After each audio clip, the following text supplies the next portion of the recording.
Hey everyone, Kat here, and welcome to learning about my creative lineup for 2026. This week is all about the Lochby.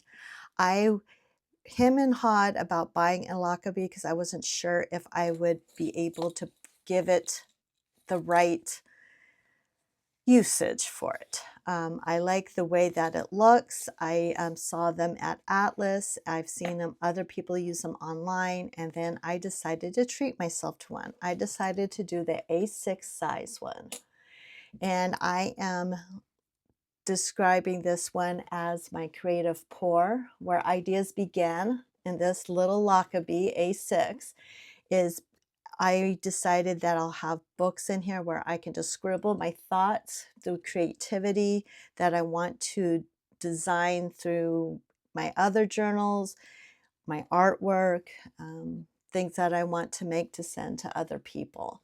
And what really captured my attention was the size of it and the durability of it. I can throw it into whatever bag I have, and I won't have to worry about it getting chinged up or things spilled on. I'm not saying I spill things in my bag, but compared to the lovely leather plotter or the traveler notebooks, I'm a little more cautious when I carry those around. So I thought for today's video I'll show you how I'm using it and utilizing it, and then we'll do a pen test in their booklet. So this particular one, I chose this over the zipper because of this strap. This strap is very universal.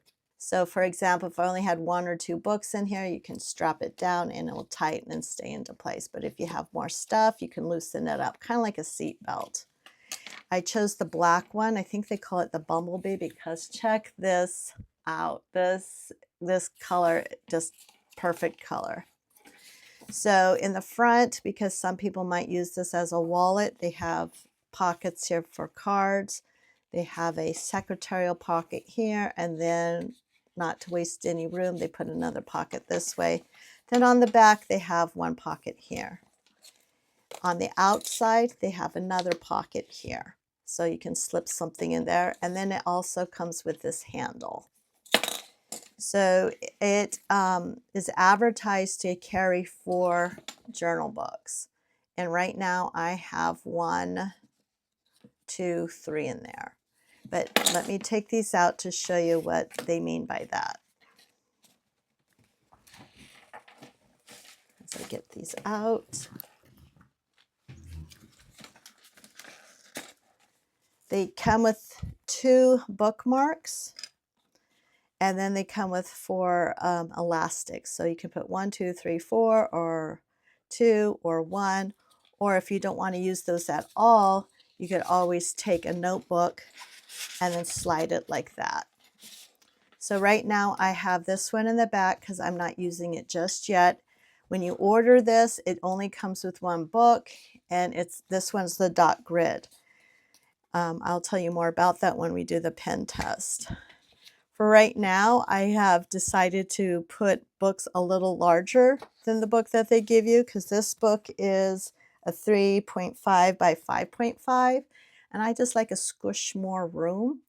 So these are some that I have received as a gift from my husband, and then we found out that you can buy them in bulk on Amazon, and I think the GSM is either 85 or 90. It does very well with various pens, as you can see, and inks that I used for the last 12 days of the year.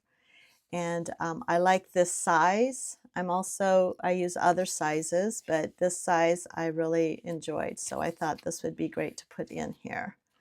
So those are the 3 books I have in here. There's pretty much nothing else to explain about this particular one, except for it does have a pen loop.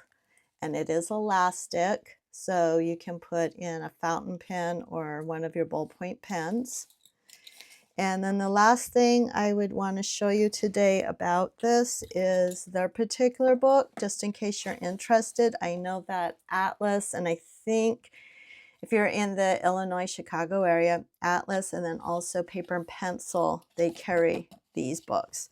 And as I mentioned, they do it in plain, ruled line paper or dot grid. And this one is a dot grid. And their GSM for the Tomoe River paper is 68 GSM. And as I said before, it's 3.5 by 5.5. So we're going to go into the back and we'll just do a couple pin tests. I'm only going to do one fountain pen. This is an Opus 88.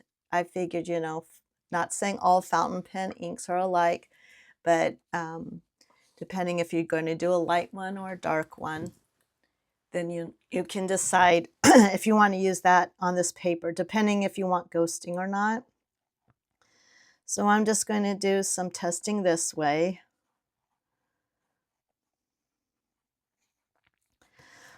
Excuse me.